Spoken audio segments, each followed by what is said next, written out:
We want to get to the healthy portion of our Healthy, Wealthy, and Wise segment with one of our favorites. Matthew Byrne from Kitchen is joining us in West Palm Beach with a really nice, healthy twist on butternut squash soup. I mean, I always think of cream and all this richness, butter and everything, but you're not doing it that way. No, we omit all that. It's actually really simple. Like, you know, we're about KISS, keep it simple, stupid. We try to buy the best ingredients and not get in their way.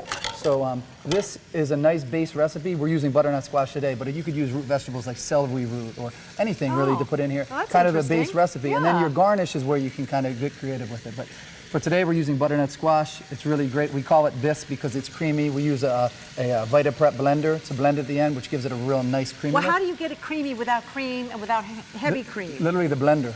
The blender and the butternut squash. So basically in the pot here, I sauteed some onions with some whole garlic cloves, a little bit of rosemary, and some good quality olive oil.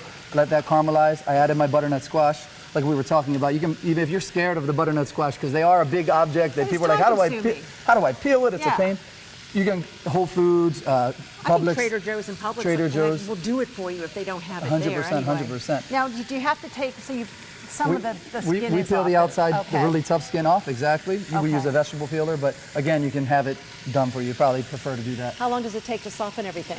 Not very long. You're trying to build a caramelization. So we were talking about too, like, how do you get a kid to eat this? So I think the sell is, hey, it's really sweet, try it. Or you can drizzle the soup afterwards with a touch of like maple syrup or something that they enjoy. And I think they really like it. And kids like those add-ons too. You tell it, and they like maple syrup, you put it on, they taste it suddenly. And kids like puree things when it's one color. It doesn't have a lot of colors in it.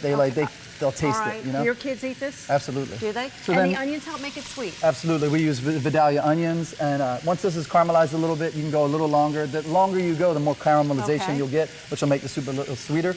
And we just deglaze with with like a nice quality white wine. And the wine, the alcohol burns right off, so exactly. The kids are okay with that. Yeah, that's not going anywhere. It's just more for flavor. And then you would take a chicken stock. If you're not interested in chicken stock, you can use a vegetable stock, something low sodium, something like that. Bring this to a boil, stick it in your blender or your blender stick, excuse me. Thank you. Sure. And puree it. And the creamier, the more you puree it, the creamier it's going to get. And then over here, we have the soup when it's pureed. Ooh. Oh my gosh, look at the rich color of this.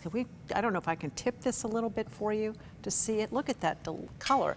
Looks delicious. Oh, we're out of time. Sorry, I'm just going to have to eat this now. And then you can drizzle with hazelnut oil, truffle oil, whatever you want. Oh, it's fabulous.